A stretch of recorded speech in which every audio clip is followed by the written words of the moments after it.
ازيكم؟ يا رب تكونوا بخير. النهارده ان شاء الله هنعمل مع بعض مخبوزات محشيه جبنه وفلفل اخضر. طريقه تشكيل جميله جدا، وطريقه العجينه ان شاء الله تكون مضمونه جدا 100%. الفطاير ديت او المخبوزات دي تنفع معانا فطار وعشاء. شوفي معايا الفيديو للاخر عشان خاطر تعرفي ازاي تشكليها بالشكل الجميل اللي انت شايفاه قدامك ده. شايفين عامله ازاي؟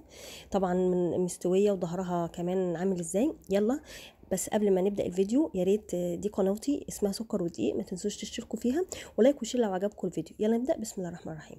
اول حاجه معانا المكونات بتاعتنا عباره عن كوبايتين حليب دافي، وكمان معانا الدقيق 3 كوبايات ونص او 4 كوبايات دقيق، واتنين معلقتين حليب بودر، ونص معلقه خل وملح وسكر وزيت. كل المكونات دي معانا الاول خالص. وطبعا الخميره هنحط كوبايتين الحليب الدافي ومعاهم معلقه سكر، معلقه كبيره او معلقتين صغيرين، ونحط كيس الخميره بتاعنا، ونبدا بقى ايه نمكسهم كده مع بعض، نقلب بالمضرب لحد ما يختلطوا كلهم مع بعض، اللي هو اللبن والسكر والخميره. هنقلب كده بالشكل ده.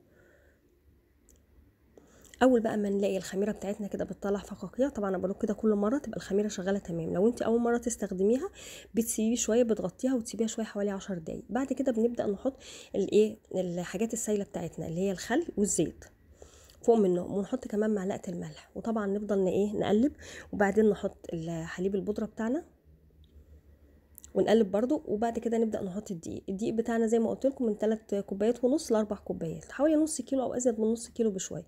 ونبدا بقى نعجن في العجينه بتاعتنا. انا عجنتها شويه في البوله، وبعد كده طلعتها عجنتها على الرخامه. بتاخد حوالي 10 دقايق عجن. وزي ما قلنا قبل كده ان من اساسيات ان العجينه تطلع مظبوطه وتمام معانا انها تاخد حقها في العجن. وزي ما قلت لك كده حوالي 10 دقايق عجن. طبعا انا بحط حليب وحليب بودر معايا عشان خاطر اعزز الطعم، لاني بستخدم دقيق جميع الاستخدامات. لو انت بتستخدمي دقيق مخبوزات بس بتحطي عادي الميه دافيه والخميره، وما بتبقيش عايزه بقى غير الملح والسكر مع الدقيق. لكن دي جميع الاستخدامات لازم بنحط عليه حاجات تعزز الطعم بتاعه. بعد كده بعد ما بنعجن بنجيب البوله وبندهنها زيت، ونحط فيها العجينه بتاعتنا ونغطيها ونسيبها عشان الجو برد. بنسيبها حوالي ساعه ونص. هنطلعها بقى زي ما انتم شايفين كده خمرت وعليت قوي. نبدا بقى نفرغها من الهواء، وبعد كده هقسمها معاكم.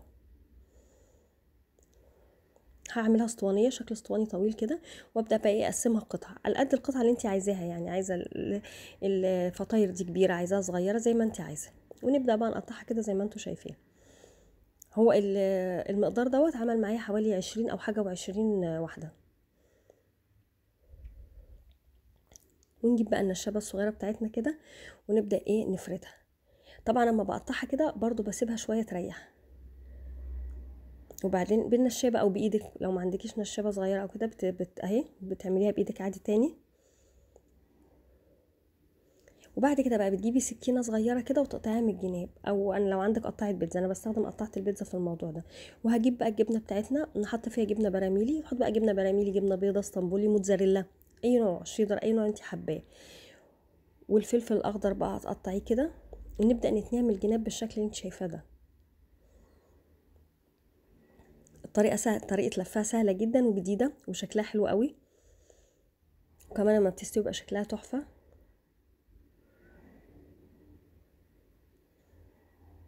انا اعمل معاكم كذا واحده عشان تشوفوا الطريقه اهي. نفتحها من الجناب ونحط الجبنه والفلفل ونبدا نقفلها تمام كده. ان شاء الله اوعدك لو تابعتي القناه معايا هتبقي استاذه في جميع انواع المخبوزات باذن الله. اتبعي بس الطرق اللي انا بقولها بالظبط، وهتطلعي مخبوزات رائعه فظيعه. يعني من كتر ما هتبقي استاذه في المخبوزات ممكن تعملي بيها مشروع وهيبقى رائع كمان.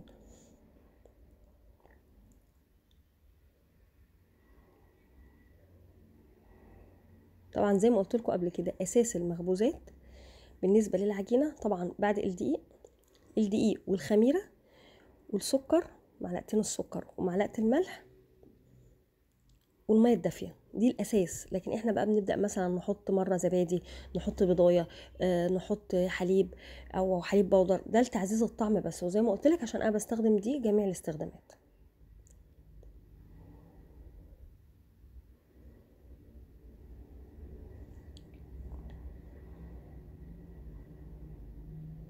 طبعا موضوع التشكيل بقى سهل جدا اهو قدامكم.